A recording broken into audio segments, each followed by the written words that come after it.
تۆڕە کۆمەڵایەتیەکان هاوشێوەی ئەم هۆڵە سەدان و هەزاران کەس لە شوێنی جیاوازەوە پێکەوە کۆ دەکاتەوە و گفتوگۆ لەسەر بابەتە جیاوازەکان دەکەن.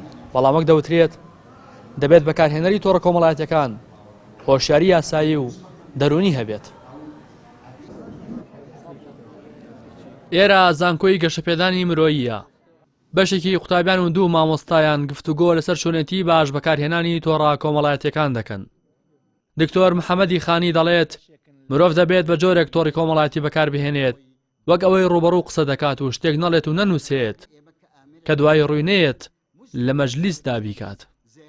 من ێژم دنیا دوانە ئیساتە یەکێکیان درۆی نەس دنیای مەجازی هەرچەند هاتووە پاڵی ئەم دنیا کەوشان بەشانیە چوات وەلێ لە دنیای مەجازیە برسێتی تێر نابێت سەفەر ئەەکەی لە تۆڕە کۆمەڵایەتەکانەوە لێ بە هیچ شارێک ناچی وەختی تەواو بوو هایتە جێگەکەی خۆتا وەلێ لە جیهانی واقعیا برسێتی ڕاستیە خەوتن ڕاستیە شەڕ ڕاستیە لێدان ڕاستیە تۆش خۆ مەخەڵەتێنە وەکو ڕاست بژی ئەو قسانە لە ئەو دنیا ئەیکەی ئەگەر لەم دنیا بیکەی زاتی هەبیکەی ئەگەر بیکەی ڕێزی ئەمێنێت ئەگەر بیکەی بەرانبەر گلەی لێ بکات ئەتوانی لە ژێری گلەیەکە دەربچی وا بزانایتە دنیای واقعیا جۆرێ بنووسە جۆرێ قسە بکە جۆرێ هەڵسو کەوت بکە کە ئەگەر عالەم بینی لە دنیای واقعیا شەرمەزارنی.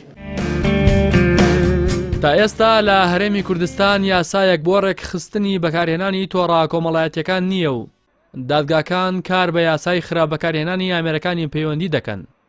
دادوەرێکیش دەڵێت دەبێت یاسایەک تایبەت بە تۆڕە کۆمەڵایەتیەکان دەربکرێت.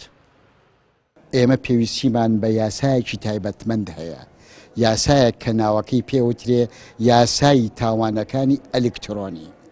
حکوومەتی عێراقی بەتەمایە و یاسایە دەرکە مەشروعەکە هەیە بەس بەڵام لە هەرێمی کوردستان هیچ محاوەرەیان نەکردو یاسایەکی وابێ.